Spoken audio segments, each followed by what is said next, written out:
জনসমর্থনের ক্ষেত্রে দেখা গেছে জামাত শিবিরের লোকজন বা জামাতের লোকজন, হ্যাঁ, তাদেরকে সহযোগিতা করতে এতদিন, হ্যাঁ, নানাভাবে সহযোগিতা করতো, ফলে একটা বন্ধুত্বপূর্ণ সম্পর্ক বা সহযোগিতাপূর্ণ সম্পর্ক তাদের মধ্যে ছিল।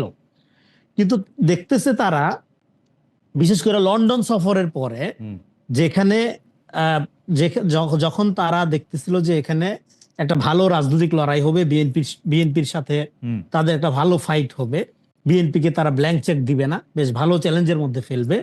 তো সেখানে যায়া যখন লন্ডন সফরের পরে দেখা যাচ্ছে বিএনপি এবং জামাত সিমিলার বক্তব্য দিচ্ছে, একই জায়গায় চলে যাচ্ছে, তো সেক্ষেত্রে তো এনসিপি একটু আলাদা হয়ে গেল, এনসিপি একটু একটু চাপে পড়ে গেল।